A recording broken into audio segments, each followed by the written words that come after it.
It's 2 p.m. Detroit, and you know what that means. Detroit media icon Ryan Ermanni, University of Michigan great Braylon Edwards, and of course, Maz are about to take over on Woodward Sports. Every day, 2 to 4 p.m., it's the best Detroit sports talk on Detroit's best sports network, Woodward Sports.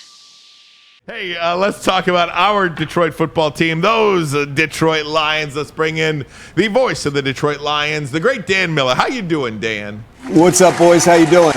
Doing great. Before I talk Lions, can I just get a quick thought on what the Tigers are doing? Over 500. How about it, huh? Yeah, no, it's great, and to do it with kind of a piecemeal pitching staff that they've had to put together is really, I think, the impressive part about it. You know, for me, Ryan, what I'm looking for is how many of these young guys are going to turn into everyday pieces. Because I think if you look at the best teams in Major League Baseball, man, they got like 5 or 6 guys that can rake. So you're looking at how many of these guys that they're putting in the lineup now can be everyday players that you can go into the offseason and say, all right, we got him penciled in here, where's a spot that we might have to fill in? But for me, that's the biggest thing is they're getting great experience for these young players, and they're winning while they get experience, which isn't always easy to do. I didn't see this surge coming, but it's a lot of fun to watch it develop. Hey, Dan, before we get to Maz's players that we should bring in from other teams that were cut. Right, no, that's coming. No, that's coming. I just want to say, Zach Wilson. Right, you know it's coming. I just got to say, I ran into a big guy, big Loam on Monday at Mark Wahlberg's outing, man. Like, it's got to be a joy because we know how good we feel about you, and we talk about how great you are as a guy. But it's got to be a joy working with Lomas Brown, man. I've known him since '89, man, and he's just an amazing dude. Every time you see him, he has the big smile on his face. What's going on, Big Bray? It was good to see him, though, man. Just a hell of a guy, man, that deserves everything coming his way, man. Yeah, no, it's been good to get to know him. When I used to think he was a jerk. Sometimes you gotta get to know somebody. He's literally like the nicest guy you could ever meet. Everybody loves Lomas, and what I say about Lomas is every conversation he has, he leaves the person that he was talking to feeling better than when they began that conversation. Facts. Yeah, factual. So he's he's a joy to work. I've been so lucky to work with Brandy for all those years, and now to work with Lomas and TJ. I mean, I'm working with guys that I want to hang out with anyway. Some of the best times we have are going out to dinner on Saturday night and just laughing and joking and having a good time. And then we get to go to work and do something we're all passionate about on Sunday. So I'm with you, man. He's a gem. I mean, not only was he a phenomenal, I think, Hall of Fame worthy player, but he's that kind of person as well. Go ahead, Maz. Right. Low is my man. That's all I got to say. Hey, I'm glad DPJ's back. He's going to the practice squad. Offensive line. Oh, come on, baby. Hey, Dan, is this year 20 for you?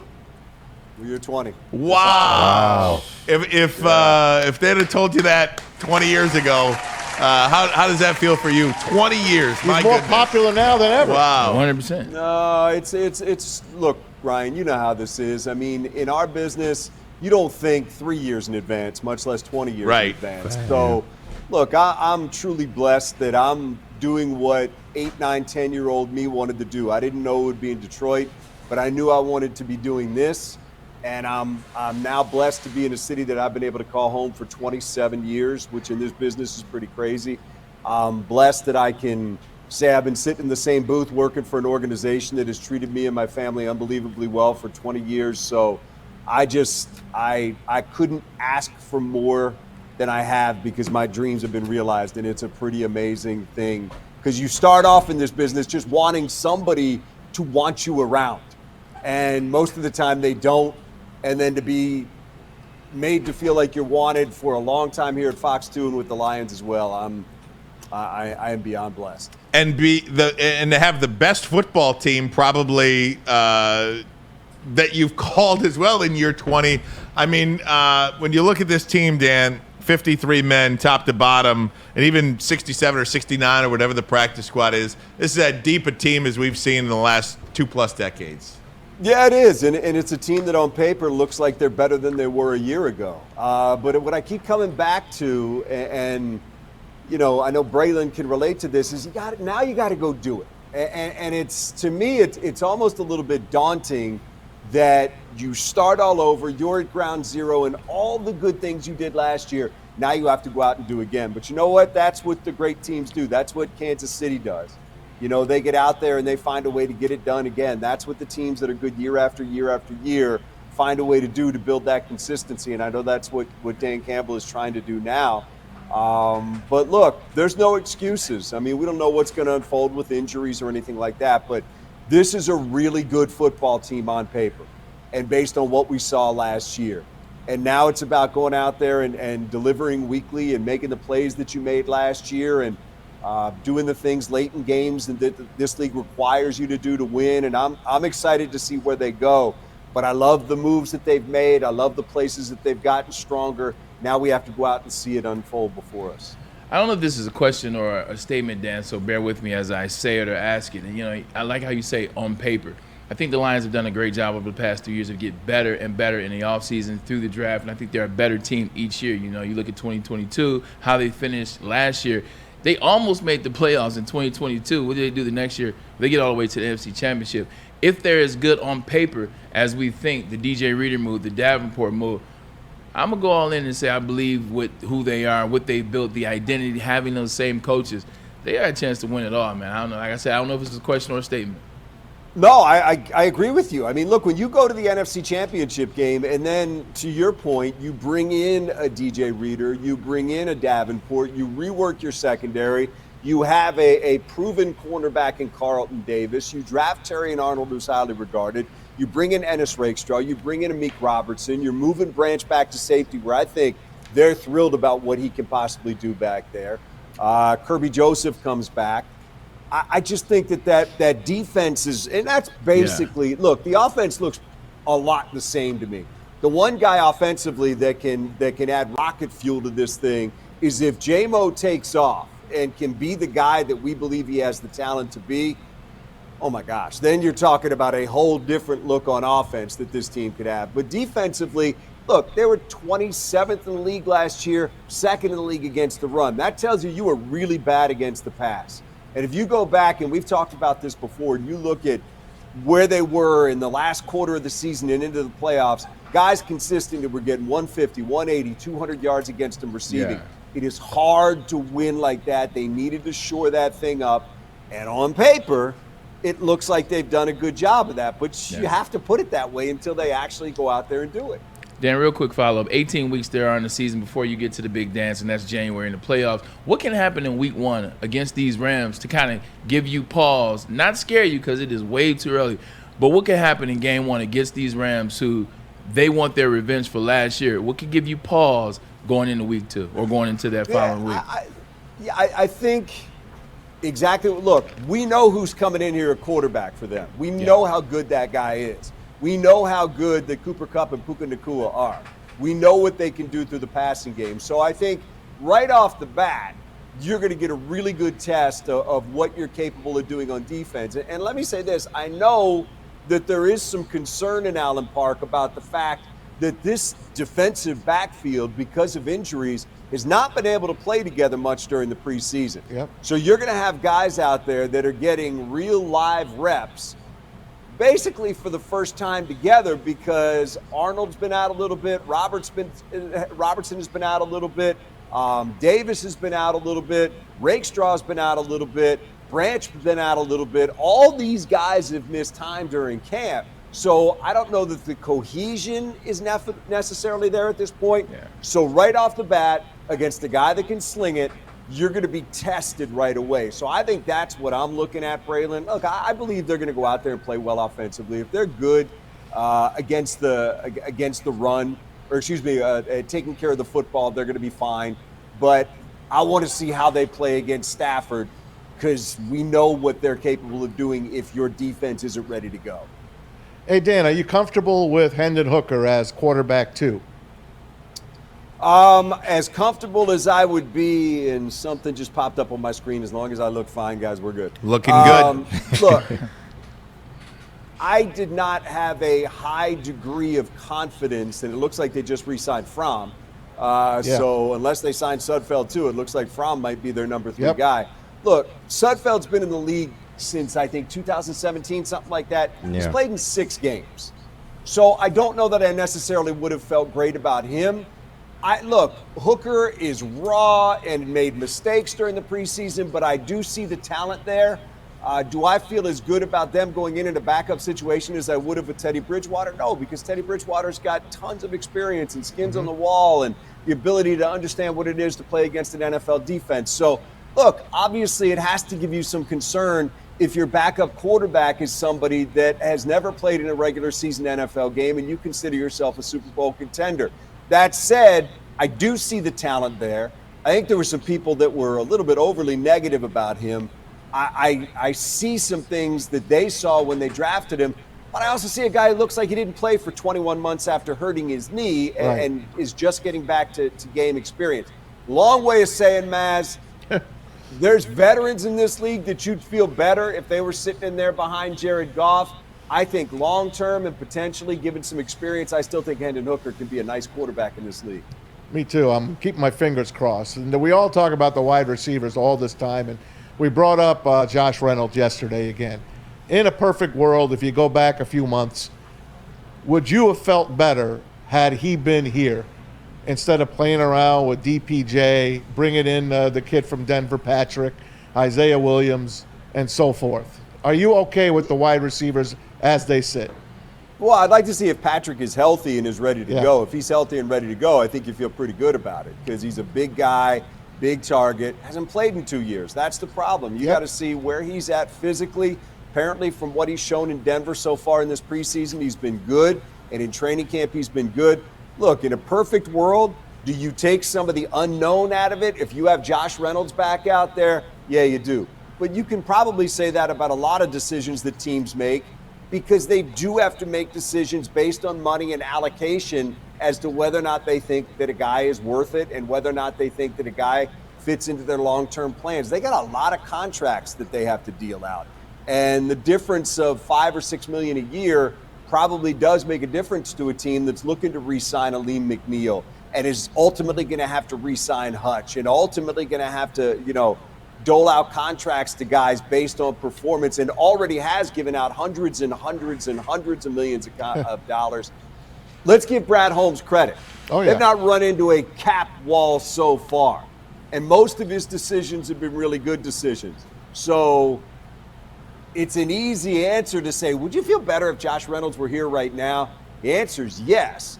But it's a much more difficult thing to execute when you're trying to put a money figure next to it, and Brad Holmes had to make those decisions.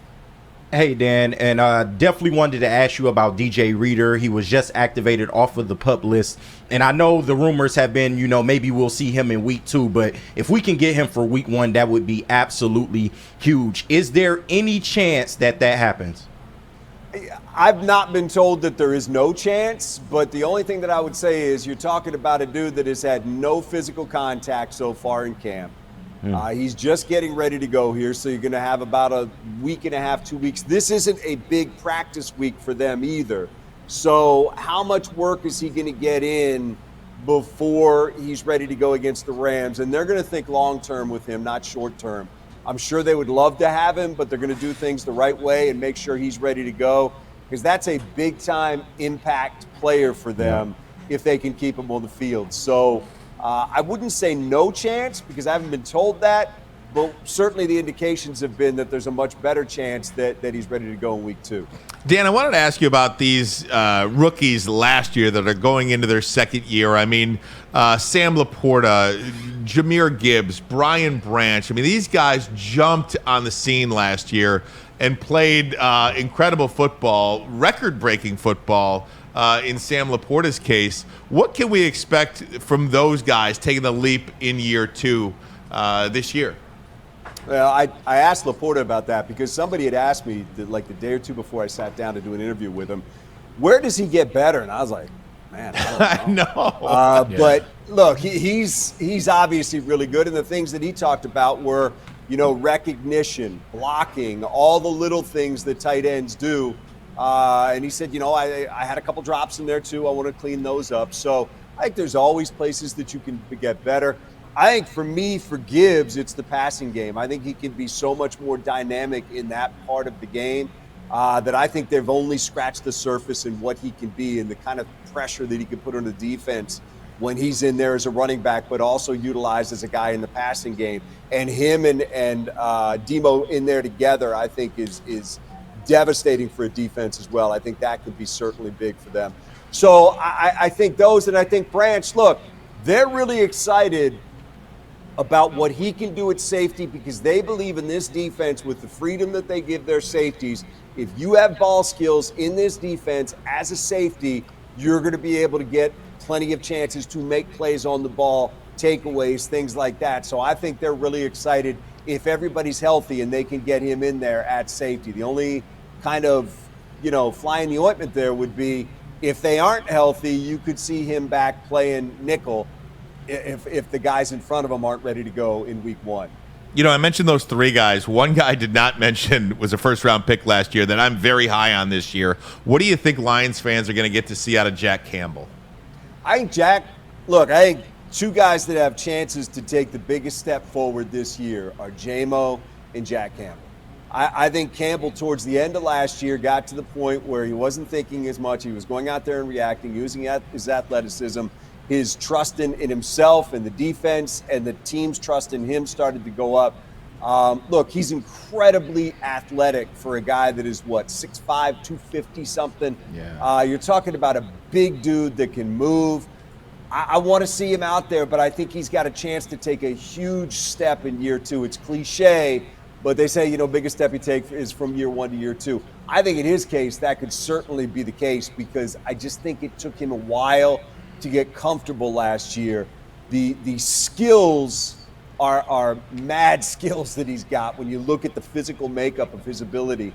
And I think I really just want to see what he does this year because I think he's got a chance. I said when I saw him that to me that's the guy that's going to lead you in tackles every year. I just think he's going to be a 135 tackle guy who's just going to go out there and put up big numbers. And I've got a feeling we might see that this season. I think it's really exciting to think about where he can go.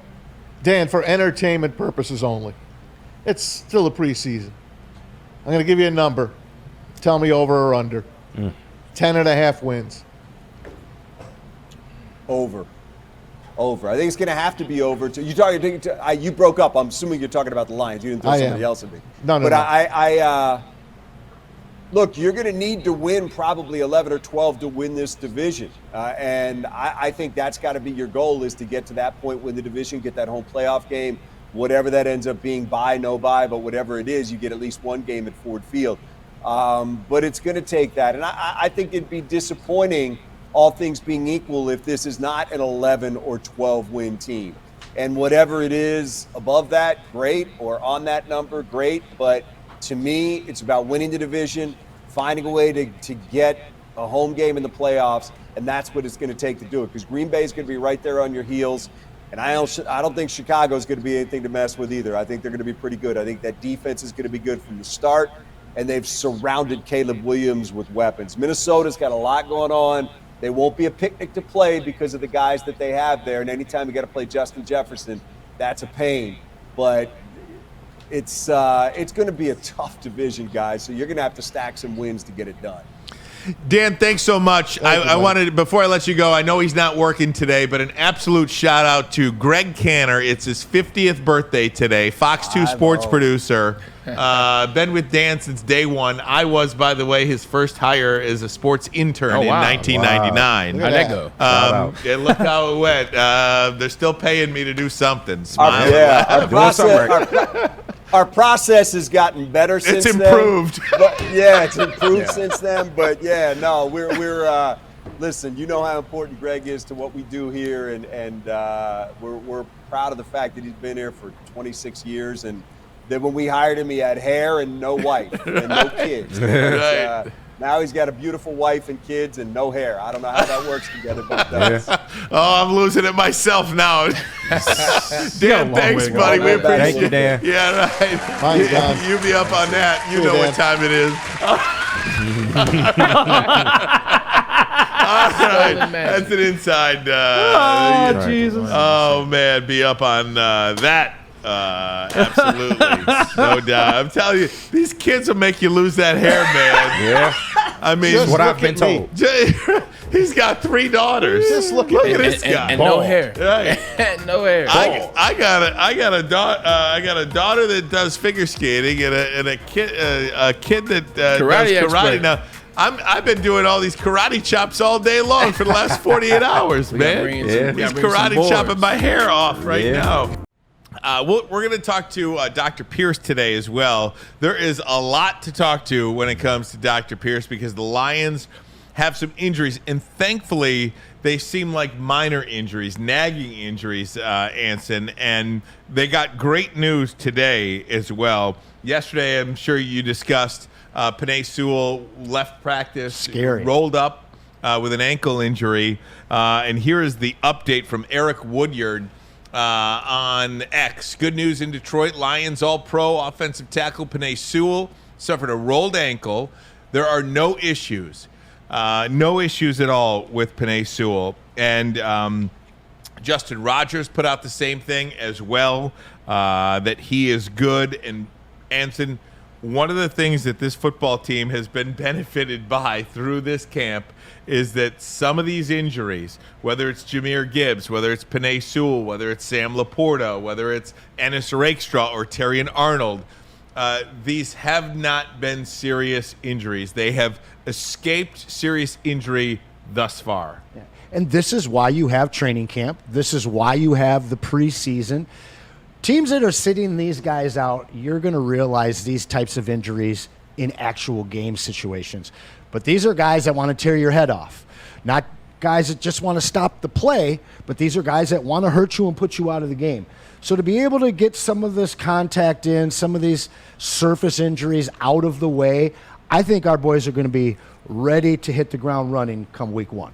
Yeah, no doubt. And KG, I'll tell you, I don't think there's a player on this team. Well, you know, him and Goff. Well, right. Him and Goff. That's what we discussed it yesterday. Braylon's guy was Amon-Ra. I thought Penei was the guy that we couldn't lose, but to your point, where you're going. Obviously, Goff is number 1. Yeah. Okay? Yeah. Like, we can all agree on that. Yeah.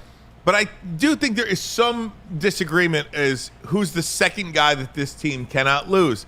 And I would make the argument, I think the strongest argument can be made that it is Penei Sewell. Yeah. Because everything is run through that offensive line. Everything they want to do, everything that they are as a team offensively runs through that offensive line. And he is the best offensive lineman not only on that team, but among the best offensive linemen in the league. Period. He is just one player you cannot afford to go out. At that point, I do think Amon-Ra is up there because of what he can do Chain mover. Every situation on third down, at the goal line, everywhere. But I think Penei Sewell is right there among the Lions that you cannot have go down. Having seen Hooker this this preseason, I think that the Lions would be hurt the most by losing Penei Sewell. Thank you. This is a guy that, you know, our entire running game is predicated on his success. But then also, now you've got Jared Goff that I agree, he's right up there. But if you start to see Jared Goff having to be mobile because Penei's not out there, how effective is Jared Goff? Mm-hmm. How effective is he getting the ball to Amon-Ra? If he's got one less second, all of a sudden I see our passing attack as well as our running attack really kind of falling apart. And I know that we're still great. I know that we still have all kinds of weapons. But so much from time of possession to the running game to keeping Jared Goff upright, it all falls on Penei. And I know that we've got a deeper offensive line, but to me, Penei would be the biggest loss. When I first heard it was a foot injury, I was very, very concerned. Hearing this news today, Ryan, whew. Yeah, no. And, you know, it's funny. Did you guys see the Sports Illustrated cover? Oh, it's beautiful. I want to frame it. All right, so the Lions are on the cover of Sports Illustrated, and Sports Illustrated is predicting your Detroit Lions to win Super Bowl 59. Ooh. And who's driving the car in that picture? Penei Sewell. It's Penei Sewell. Yeah. Penei Sewell is driving the car. And And I think that's, obviously, again, I feel like Goff is in his own category. If Goff goes down, I don't care if it's Hendon Hooker or Nate Sudfeld or whatever, the season is pretty much over. Okay? Yeah. I mean, it just is in terms of Super Bowl championships, okay? So we could save that conversation for another day. But as far as the engine that really drives this car, I think Sports Illustrated got this correctly. It is Penei Sewell who drives this car. Big three right there. Yes, it absolutely is. And, Amon-Ra, those are your three best players on the team. And I don't even think it's close after that. I mean, these guys are so good at what they do and so crucial to what they do and what they give this football team. Any one of those three players goes down, and your Super Bowl aspirations, I think, take a major, major hit. Now, if Goff goes down, it's all bets are off. I mean, true, but even with, I worry about the offensive tackle production because we are deep on the offensive line. But if Penei goes down, who is stepping up at the offensive tackle position? You can't even give me a name. Like, it's hard to make up that kind of production. One sack in 17 games, that is hard to make up, man. So I think Penei is probably the most important piece. I understand Jared Goff, he's your quarterback. If he goes down, yes, your season is presumably over, but at least you have seen enough from Hendon Hooker to think that he can at least keep the ship afloat, if he has to take the reins for an extended period of time. Colby Sorsdale or Sorsdal would be the backup in that case. Dan Skipper would also be an option. And again, Dan Skipper, God love him. Yeah. He's no Penei Sewell. Colby Sorsdal, God love him. He is no Penei Sewell. No, yes. So, and again, I do think with every championship team, you do have to have a little bit of luck along the way, Anson, or a lot of bit of luck along the way. And again, so far through camp, what we've seen, the Lions escaping these major injuries, I do think that is lucky. And I would rather be lucky than good. And, I was at a high school football practice last night, and it's funny because the tackling wasn't very great last night. And I was talking to a couple of guys in the stands. They're like, well, there's not a lot of tackling that gets practiced. Oh, wow. And it's the truth. Like, so, like, the only way to practice tackling is to tackle. And the only way to practice football is to play football. Yeah. And that's a long way to get to.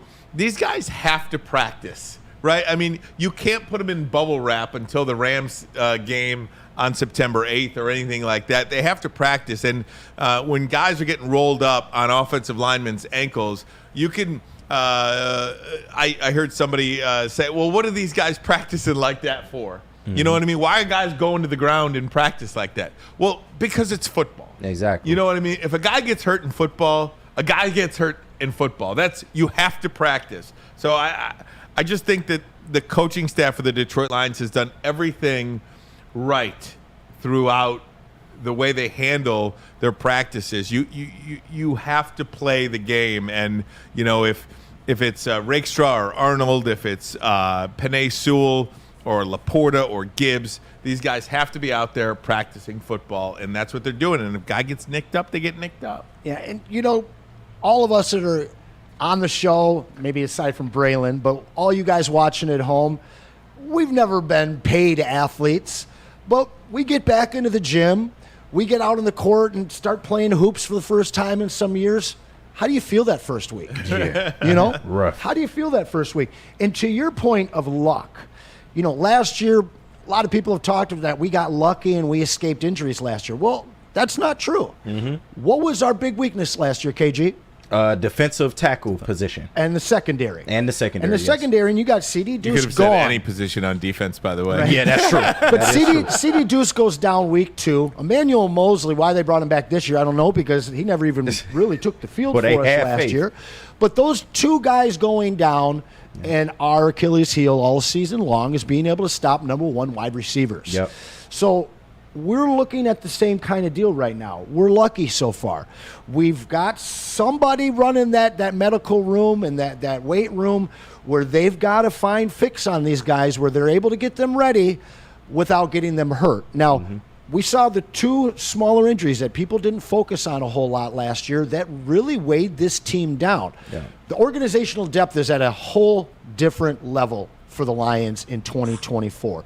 But again, we need a little bit of that luck. And so far, to your point, Ryan, we have had a whole lot of luck with all of these surface injuries. And that's hugely important because these guys have gotten contact. They've gotten through the process. And again, I'm going to double down. These guys are going to be ready to hit the ground running when they host Stafford. You know, and I agree with you about that. Just to get back to the Sports Illustrated cover for a second. And Sports Illustrated isn't today what it was when I was growing up. Big fan.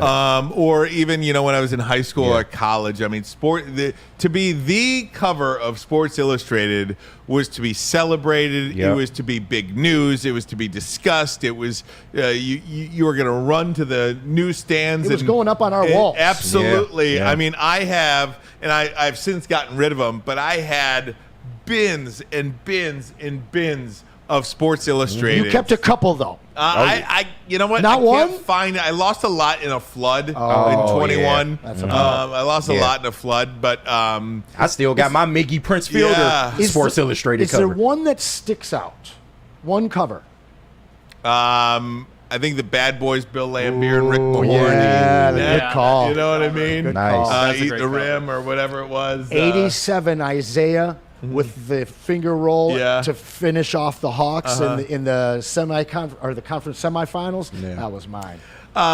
Yeah, I mean, there's so many good ones. I mean, we could talk about for hours about this, but again, I don't know if the Lions being on the cover of Sports Illustrated resonates today like it would have No, some years ago with the kids, or just the anticipation of getting that magazine cover, and again, maybe going to the gas station or the corner store and picking something up for a couple of bucks. Yeah. But the fact that the Detroit Lions are picked to win the Super Bowl in Sports Illustrated is kind of a big deal. You held that point back. You know what I mean? Okay, you told us about Right. the cover. Right. Very I deliberate. hadn't gotten into Yeah, the issue yet. right. They picked the lie Yes. downs, huh? Yeah, they picked lying the down no Lions more to win the Super Bowl. I think is like Wow. such an enormous change. Yeah. It's an enormous Wow. change over just a couple of year period for this team, and where Dan Campbell has brought this team. I think that's something to be proud of, scared of, embrace, Yeah. pushed away. It's interesting how many different emotions that kind of that announcement feels like. This is the most, and again, we said it last year, and this year I think we can say it again. This is the most anticipated Lions season in Detroit sports season, period. in the Super Bowl era. Detroit sports season. I can only compare 89 Pistons and mid 90s Red Wings. You know, after they had lost to what the Rangers or maybe the Devils. Avalanche. Yeah. Or not the Rangers, New Devils. Jersey. But those teams, like, we knew they were about to go there, you know, and the Red Wings hadn't won in a long time. Everybody was excited about the Bad Boys. But the drought for Lions fans, multi-generational drought, is so, I mean, it's so tangible that it's been a dark cloud over all of our lives. And seeing the way that not only Detroit Lion Nation, but the rest of the nation got behind this team, it truly, to me, I just can't even, as much as of a Pistons fan that I am, there's nothing that compares to the anticipation of this Detroit sports team, this year's Detroit Lions. Yeah, absolutely. They're just getting so much love. I don't know if anybody saw on ESPN.com today, too. On ESPN.com, they ranked the top coaching staffs in the NFL heading into 2024. Guess who's number one? A knee eater? Huh? A knee biter? No. Okay. He's not number one. It's got to be Andy Reid, Andy right? Reid is Andy number Reid, one. yeah. Andy Reid and the Kansas City Chiefs are the number one coaching staff heading into 2024. Makes sense. Do you know who number two is? With the knee biters. Dan Campbell Hey. and the Detroit Lions. Let me just read for you what they say here. Wow. They've got head coach Dan Campbell, Ben Johnson, and Aaron Glenn. There's not a single thing Campbell doesn't do right. He's been consistently correct on 4th down and 2-point decisions. Perhaps more importantly, his team is behind him when he makes the judgment calls on 50-50 games, as he had to do in the NFC Championship game. That's culture right there. Culture works in other ways, too. A lot of young players have earned reps and blossomed in Detroit over Campbell's tenure. Amon-Ra St. Brown, a 4th-round pick on a floundering 2021 team, is the best example. He worked his way into the slot job and has become one of the best receivers in the league a few seasons later. Ifeatu Melifonwu, who had all the makings of a bust, was a critical player late last season as a light bulb finally clicked for him at safety. It's hard to build a locker room of faith and patience like that, and Campbell has done that expertly. Some of Campbell's best decisions look obvious in hindsight, but it's easy to forget how bold they were at the time, bumping Penei Sewell, an elite left tackle in college, to right tackle. Remember how we talked about that ad nauseum, saying, what are the Lions doing? Why would you take this guy at left tackle and move him to right tackle? Firing an established offensive coach in Anthony Lynn to promote Ben Johnson, an unknown coach with no play calling experience at the time, to offensive coordinator to save Jared Goff's career. I mean, some of these things that are brilliant now, think back then. Yeah, it was crazy. Let's talk about Ben Johnson for a second, who is probably the best offensive coordinator on the list. Detroit's offense has been a top 10 and expected points added in each of the past 2 seasons. He's received several head coaching interviews accordingly, this with a quarterback who the Rams had to pay the Lions to take on, with a receiver room perilously thin behind St. Brown, without a single splashy free agent addition save for David Montgomery. As a non-head coach play caller, Johnson is the best in the business. And on the other side of the ball, Glenn was voted the top-ranked coordinator in the league by the Players Association. The metrics of Detroit's defense aren't as good as the offense, but they took a huge step forward in the run defense last year with a revamped quarterback room, and coverage should catch up. So much love for the Detroit Lions coaching staff, Anson. And if you look collectively, head coach, offensive coordinator, defensive coordinator, and throw Dave Phipp in there as a special teams coordinator. One of the best. I'm not sure there's a coaching staff in this league, that I would take over the Detroit Lions. Yeah, I love our knee biters. Absolutely. A couple of things that you brought up. One thing is the hindsight. When that interview hit about biting kneecaps, it was so polarizing. I mean, everybody thought that the circus was still in town and that we had just brought in another retread that was going to be gone in 3 or 4 years. Not everybody. Or many people I did. I thought it was great. The Jared Goff, I did too, but there was a lot of people. It was very polarizing. Absolutely. The Jared Goff, everybody thought he was done. And then you talk about the 4th down decisions, another massively polarizing, consistent move that we saw out of this coaching staff. But Ryan spoke to the fact that he's had the team's support through each and every one of those 4th downs, every one of those 2-point conversions. Every time Dan the Gambler has rolled the dice, he has had the complete faith of his team before, during, and after, win, lose, or draw. So the fact that he's been able to buck the traditional way that coaches call games and never lose his team, and in fact instill confidence in them for the next time they get in that 4th down, is something that I can't say I've ever seen out of a coach.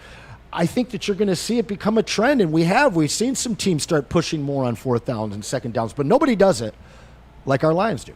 That's facts. And they didn't build this off of talent.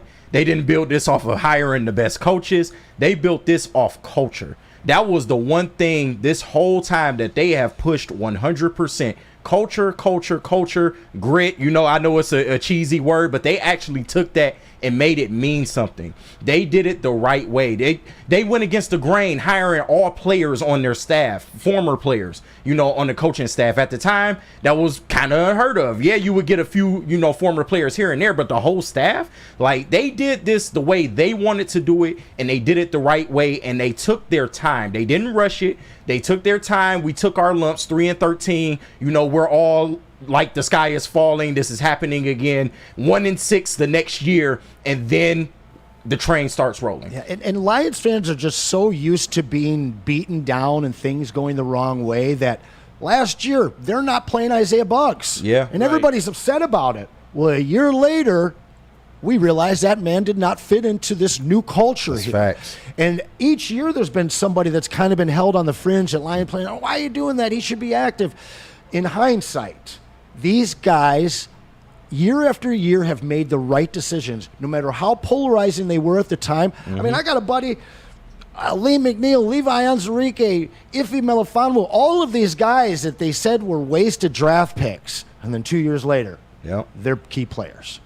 The LA Rams coaching staff, number 3 on this list. San Francisco at 4, Baltimore at 5. Interesting, Green Bay at 8, just some of the other coaching staffs in the division. Minnesota at 10. So you've got 3 of the top 10 coaching staffs within your NFC North, the Chicago Bears and Matt Eberflus. Where does he come in? I thought he came in at 30. Let me see. It's he better be down there. It is down there. It's like 20. Well, here we go. Keep going. 25. Okay. 25. The Bears will not be in the playoffs this year, and they will not be in the playoffs next year. So most likely. But as a whole, they're going to be way more competitive than they've been in years past. And I've been watching Hard Knocks a lot, and I do find myself kind of backpedaling a little bit on my Bears. I thought you were going to say rooting. No, just not rooting. Just backpedaling a little bit on my Bears take, because I do believe now that Caleb Williams is a lot better at this level than I thought he would be. And I know he hasn't played a game yet, but I thought the kid would not be very good at this level, and I think I'm going to be very wrong about that. I think Matt Eberflus is kind of I don't want to say joke of a head coach. There's no such thing in the NFL to be a joke of a head coach, but I did not think too highly of him. After watching this, I do think highly of him, and that team rallied around him last year when they could have been left for dead, and I do think there's something to be said for that when your team rallies around the head coach. So again, if that's the worst team in your division, if that's kind of the worst franchise in your division, and that floor has really kind of stepped up a little bit. So, I think that the division over the next few years is in really, really tough shape, really good shape. But it's tough for the Lions. Absolutely going to be a lot tougher. So it just goes back to, and whether it's Sports Illustrated saying that they believe you're going to win the Super Bowl, whether it's ESPN saying you've got the second best coaching staff heading into 2024, whether it's the fans' expectations on this football team, the bottom line is you have to take care of the job when the opportunity presents itself to you. If you look at the NFC right now, and I think a big part of that, all of the dogs are in the AFC. I mean, all the dogs. You could pick 5, 6, 7 teams in the AFC, and if I told you they were going to make the Super Bowl, you'd be like, yep, I see that. You cannot do that in the NFC. It is Detroit, San Francisco, Philadelphia. That's it. Green Bay, maybe. I'd like to see Green Bay do it for a full season before I get on that train. And they have injury problems all the time, too. Absolutely. And a coach that can't get over the hump. But again, you're also talking Brock Purdy. You're talking Jared Goff. You're talking Jalen Hurts and Jordan Love. Okay? I mean, those 4 quarterbacks are really good quarterbacks. But again, Patrick Mahomes, Lamar Jackson, Joe Burrow, Josh Allen, Justin Herbert. Justin Herbert. I mean, the list goes on and on. And if, by the way, you think I'm crazy about this, but if Deshaun Watson could resemble anything at all, and I'm not sure he can. Yeah, I think he could. But I get what you mean. But Deshaun Watson was a top 3, top 4 quarterback in this league. He was a couple of years ago. At one point. So, I mean, just look out for these guys. You know what I mean? In the AFC. It won't always be like that. So, again, when the opportunity presents itself, you've got to bust down that door. And I think this is the year that the Detroit Lions absolutely have to bust down that door for the Super Bowl. There are no excuses. Right now, you have everything you possibly could want in a football organization from top to bottom, even the practice squad guys who are going to wind up on the practice squad, the depth that this team has at every position is something that we haven't seen in this city in a long time. But I would tell you that, roster construction, top to bottom, this is as talented a roster in the NFC. By far. I mean, our whole lives as Detroit Lions fans, we've been hoping for them to be predicted to win a Super Bowl. Yeah. But to your point about the practice squad, we got probably 4 or 5 guys that won't even make it to the practice squad. These are going to be guys that the lower third of the NFL are going to be scooping up. And that was a position, as Lions fans, we saw our team in every offseason, waiting until the end of October or August to see who we could scoop off of somebody else's team to kind of lift up our paltry roster. But that is not the way anymore. But, your point is a great one, but it's super unsettling because, of course, we finally have a Super Bowl favorite or at least Super Bowl possibility Lions team.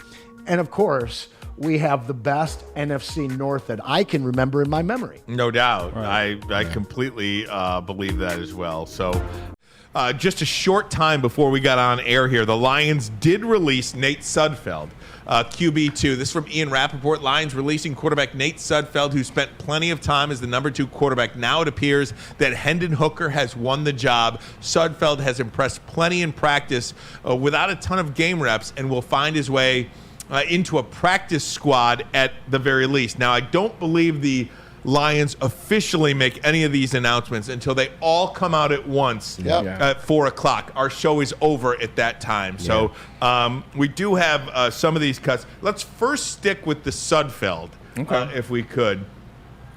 Are you surprised by that part of it, Braylon Edwards, that Sudfeld cut Hendon Hooker number 2? No, I'm not at all. I think at the end of the day, Lions have found their quarterback in Jared Goff. You're good there. You're not really necessarily looking for a guy to press Jared Goff. You want to find a number 2 just in case. You saw what you saw out of Hendon Hooker. You know what you drafted him in the 3rd round to do. Maybe be a guy that you trade not trade, but kind of keeping the wings like a Jordan Love or like an Aaron Rodgers in those situations when his day comes to arrive. So Nate Sudfeld time was up. I don't think anybody here believed that he could be a successful backup quarterback or a solid backup quarterback. And when you build your team to such a form now where we know we're headed to the NFC Championship, it's just a matter, are we getting by the NFC Championship to the Super Bowl? Are we going to win the Super Bowl? Now it's more predicate than ever that you got to have a backup quarterback. They didn't necessarily care before. But now you're playing for a lot more this year. Maz, you were out. I think, Kenny, you and I were talking about this, and I didn't care if you put Nate Sudfeld number 2 and Hendon Hooker number 3. Heaven forbid if Jared Goff goes out, the guy that was going to get tapped on the shoulder was going to be Hendon Hooker. I mean, that's who they were going to go with. That is the player that gave them the best opportunity to win a game. I think, anybody, God bless Nate Sudfeld, he might know that playbook inside and out, but the ability to execute those plays were just not there. Is Hendon Hooker the guy that we believe could lead this team to a Super Bowl right now? No. They are probably, there's no doubt they're in trouble without Jared Goff. I do believe if you're telling me that it's Sudfeld or Hooker, that Hooker gives you the best opportunity to win the game. Still a long way to go, but you see some potential there. Yeah, they drafted him 3rd last year. They were going to find a spot for him. So in a perfect world, Jared Goff's here 3 more years at least, leading to a Super Bowl championship. And then there's your Jordan Love waiting in the wings. Now, I understand Hendon Hooker's older than Jordan Love. 76 years old. Yeah, we get that. And in a perfect world, he's 3-4 years younger, but he's not. The kid has got a good head on his shoulders. The kid would have been a 1st-round pick had he not torn his ACL. Yeah. There's no question about it. And he might be starting for someone right now, but it ain't going to be for this Lions team. And knock wood, this is Jared Goff's team. Lead us to the promised land, and then whatever happens after that, you're playing with house money. 3rd guy, it could be Jake Fromm, who was impressive in camp. Who, by the way, I thought Fromm played better than Sudfeld. Absolutely. He did. No question about it. And Dan Campbell went out and said, hey, that Fromm played really good, played well. I like what I saw out of him. He might have earned himself the practice squad bump. There are other quarterbacks that have been released. You got Mike White out there, Bailey Zappi, guys like that. Desmond Ridder is out there. There's going to be a lot of guys being picked up here in the next week. We'll see how it goes. See if the Lions go with Fromm at number 3, or do they bring back Sudfeld at number 3? Just being honest and keeping it simple, I think they saw enough from Sudfeld that they saw all they needed to see. 100%. Over the span of the last 2 years, they've seen what they've seen. They've seen an offseason last year, seen him during the season. And they saw him in the offseason this season. They seen him through another training camp. They saw him actually have a training camp battle in Hendon Hooker versus himself, and he didn't play as well as Hendon Hooker. How many years do you need? I think they're in the mind now, hey, you know what? Let's get another young guy, Jake Fromm, see what it is, see if we can see something with him, because at the end of the day, all our focus is going to be on Hendon Hooker anyway. It doesn't need to have a guy that he's not going to step in and do anything for you. You know when you know, kind of. Some of the other cuts that we believe we know so far: Ty Summers, who had a nice game, a nice preseason; Scott Daly, Shane Zylstra, the tight end; Caden Davis, wide receiver; Mitchell Agudy, Zonovan Knight, Stephen Gilmore. So those are some pretty big names. Yeah, I was going to go to him Yes. next. Donovan Peoples-Jones. We have speculated, just by what our eyes have told us through this preseason, that Donovan Peoples-Jones was not going to make this team and probably shouldn't have. I posted yesterday that I feel terrible for Donovan Peoples-Jones and his family. He's a great guy with a great family. Back in your hometown, I hate the situation for him, but he didn't earn a roster spot. And I think when you're playing for an NFL organization, you've got to earn that spot. I don't believe he did. While I feel bad for him, I understand and believe in that decision. Yeah, the way I look at it is like this. Look, he's my U of M brother as I'm rocking and rolling. You'll find out in the second hour why I'm so heavily Michigan-based today. But, it sucks. But at the end of the day, Ryan, sometimes you need a swift kick in the you-know-what. And I'm not saying this is his, but it could be. And with that sense, this is how it happened. This is kind of how it happened to me. You go from starting, get traded, starting again on another team to now you got to fight a little harder in training camp to be the starter. Now you're third wide receiver, and now you're fighting just to make the squad. So the more and more you face those challenges, how do you handle them? How do you accept them?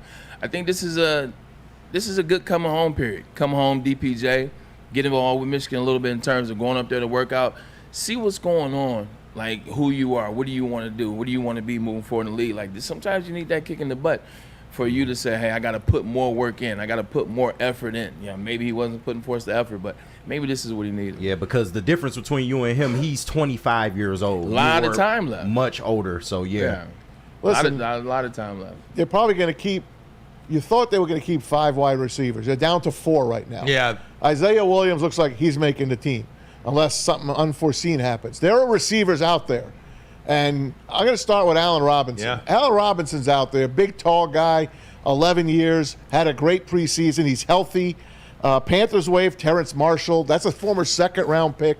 There are guys that are going to be popping up left and right. Titans cut a couple of guys. You're going to see a lot of meat out there on the waiver wire. I don't know who they're going to go with. I have no idea. But look back, they could have kept Josh Reynolds. And I don't know what the hell happened. He wanted more money. He was asking for $2 more million. $42 million are under the cap. He went for like $9 million for like 2 years. But they thought DPJ would work as well. But it didn't. Yeah. Josh Reynolds was the play here.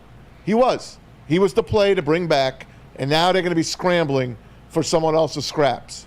That's all I got to say. You're not wrong about that, Maz. I mean, when you look at what impact Josh Reynolds had last year on third down and in the red zone, I believe something crazy like 90% of his catches were either for a first down or a touchdown. Yes. And that's a big hole. That's a big void to fill. Huge security blanket for Goff. He was, and you will be scrambling. Now, you took a gamble probably on a one-year deal for DPJ, and it didn't work out. You're not going to hit 100%, but let's see what happens now. Do you go out and get an Allen Robinson? Just a couple of guys, right? I mean, Allen Robinson's mom, by the way, we spotted her. We love her. At the Calvin Johnson At the Calvin outing. Johnson golf outing. She was there. And we talked, gave her a big hug. She's an awesome person. I think it would be great to bring Allen Robinson here. And really, it's a guy that has, and this is just one example, Bray. This is a guy that has a little bit of a chip on his shoulder. He wanted a big money deal, really didn't get one, went out to L.A., 1-year deal, traded, cut, whatever he was. I think he was cut and signs on, doesn't make the team. This is a guy with a chip on his shoulder that I think those are the types of players that the Lions do like. Guys that are on prove-it deals and see what you got. Yo, just getting back to Josh Reynolds for a second, I don't agree with the move. Should have bring him back. Should have kept him. Then you don't have to worry about these obstacles. The wide receiver in the training camp and getting close to the season. Josh Reynolds was a guy that was the third wide receiver, and this Detroit Lions team got a lot of opportunities, made a lot of plays, and has a great track record with Jared Goff. But that said, in the biggest moment of the Detroit Lions' modern presence, he drops 2 passes, not one, but he drops 2. He drops 2 huge passes. Huge passes. I don't think it earns him a ticket out of town, but though. Maz, at the same time, you bring him in, and now you run the risk of an individual that will be in his mind. Like, you had to pay him this offseason. It wasn't like a contract that he was already under. You would have had to pay him. But now you run the risk of what's his mindset going to be? Is every moment he catches or tries to catch a pass going back to an NFC Championship game? He's a third wide receiver to drop 2 passes that kept you out of the Super Bowl. Now, I know it falls on the whole of the Detroit Lions, but in those moments, both of those would have been first downs that would extend it, and the Lions win. You can't have remnants of that over and I'm telling you, like Allen Robinson moving forward to this you bring up a good point. He's from here. He's born here. He used to be a stud wide receiver. At one point, we were talking about paying him the bag. Hell, the Bears did pay him the bag to a certain extent, and now he's looking for a team. You come here, he still has number 1 skill. Maybe he'll want to fight, and maybe being that third wide receiver will humble him in a cool spot. Well, I was going to add Kadarius Toney now to the list. He's a because bum. he just got. We good. I understand, but does he have NFL talent? No, he's a washout. He's got NFL speed, but not NFL hands. He's been released, Don't even so bring I was him just up. adding him to the list. Giants wasted a number 1 pick on that bum. Yeah, I would look at a Tim Patrick. A Noah Brown was also cut from Brown's the a good Texans one. too. Yeah. So Tim yeah. Patrick's He actually fragile. did okay last He year is for the fragile, Texans. but So, go ahead, please. you know the Lions' record with injured players. That's all I was. Tim Patrick's the Denver, the Broncos. Yeah, he'll be gone They soon. say he's a great leader in that locker room. I dare something like that. And kind of the same identity that the Lions have in that locker room. Now, just as a point of order here, a lot of people in the chat, too many to name right now, are talking about how, last year Josh Reynolds was essentially the number 2, and you do anticipate Jameson Williams to come in this year and be that number 2. Yeah. I think with the information you have right now anyway, would you like to see a wide receiver room of Amon-Ra, J-Mo, Khalif, and Isaiah Williams, or Josh Reynolds, Khalif, J-Mo, and you might be splitting hairs there. Right. Yeah. But I think I don't think I am. You might not be because we've seen it in tough spots. Yeah. Not to mention those 2 drops, huge drops that probably cost the Lions a Super He's a Bowl much opportunity. better player than those moments, and I don't want to be short-sighted because I've dropped Yeah. past the moments, so I don't want to be like that. I'm not trying to be. He was upset with the fans, too, by the way, of Detroit. He mentioned on his Twitter Hypocritical. back in the day, hey, all you guys are against me here, blah, blah. Remember that. He had that chip on his shoulder as well. Maybe that was why they didn't bring him back. I don't know. You're talking about a team that's waited to be in that moment for a very long time, and they blamed him. Now, whether it's fair, who cares about fair or wrong? A lot of people blamed him. A lot of people said things to him. So that's tough. That's tough to overlook and overcome.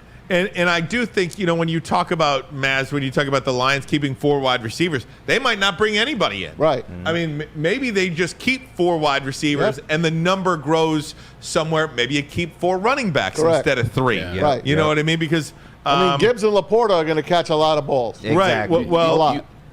They also don't go 4 wide a lot.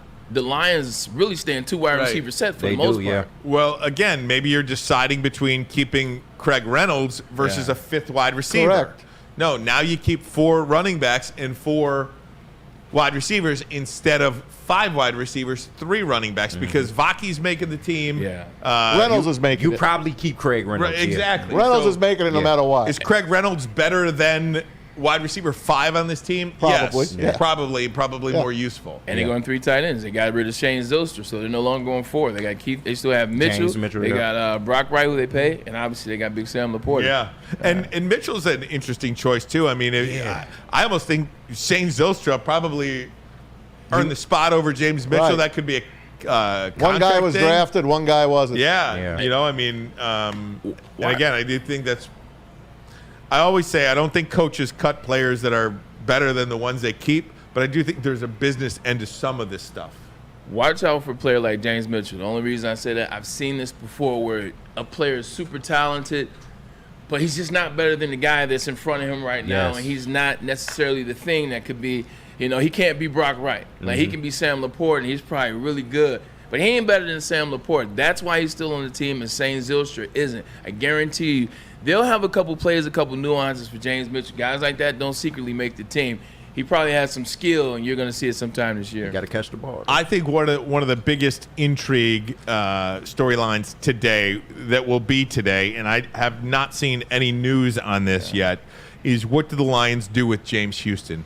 If you hear what Dan Campbell said after the game, it was almost like he was agonizing about this decision coming up. Here's what he had to say after the game against the Steelers. Into an overall evaluation. Yeah, and it's a good question because we really didn't have him a lot of camp. He was hurt. So we didn't get to see him at Kansas City this week, and so he's probably had maybe half of training camp, if that, somewhere in there. And so you still have to go off the totality of what it is. We understand he's a year 3 player that we have to take the body of work that has taken place in practice against our very good tackles. We got 2 of the best tackles in the league, and that he has to go against. And you take those, and then you take a little bit of what you saw today. Okay, well, what does the health look like? Can he still move? Is it? But I think, look, that's going to be a hard decision for Brad and myself. It is, one way or another. Because that's kind of what you're asking. Is it enough? I don't, and it's hard to say that right now. I mean, this will be a lot of things that we hash out between the 2 of us, the coaching staff, all of it. Like we got to make sure we're seeing it clearly. That might be as agonizing a decision, and I'm sure it's made by now, and those conversations have been had. He's going to make the decision. I think he's going to make it too. Yeah. But just the point, Bray, that we're even having those conversations on James Houston goes to show you how deep this roster is. Yeah, 100% how deep this roster is, and how much of an enigma James Houston still is. He got those 8.5 sacks in 9 games 2 years ago. Like, just think, he got them 2 years ago. Then they played a whole season without them because he was injured. He didn't get a chance to kind of round into form, and now here we are. He's injured in training camp yet again going into year 3. So you really don't know what his progression is. What is he? Is he going to be some version of that first year and a little bit better, or is he going to take regression steps because he hasn't been on the field? So it is a tough decision because what we saw in 2022, that looked good, man. That looked like something that we could have on this team, like something that could help Aiden on the other side. But as years have stacked on, he's stacked on injuries, maybe lack of being out there, confidence in what he's going to do, and maybe they didn't see what they saw in 2022. Don't forget they lost Kaminsky for the year. He's on IR. Agude, who was a leading tackler in the preseason, they let him go. That was agonizing for them. He might be a practice squad player. And by the way, Agude, he's one of the guys that Dave Burkett believed was going to make it in his final 53. He had 11 defensive DLs, players, and it's down to 10 now. So, like he said, remember he said 5 or 6 roster spots were going to be available? I mean, I can't wait to see what the final piece is. One of the frustrating things with Houston, too, going back to something you said, Bray, is availability. Yeah. Yep. And it's an old saying in sports, the best ability is availability. And James Houston is a player. Nobody's ever questioned the talent. People have questioned the reliability, talking about health, and the drive. Because this is a player that is basically a third down only player. Yeah. And had some work to do to be on the field all 3 downs, or at least be a multi-down player, somebody that you can trust. Updated defensive chart as of 5 minutes ago. As of 5 minutes ago. Depth chart updated. Yep. Where'd we get this? Our lads, which one of the best. They are. Okay. Yes. And hard to see. It's got DJ You can Reader zero in it. on that. Yeah, I'll zoom in for you. I was just trying to see if we see James Houston's name on it. I'm far away from me.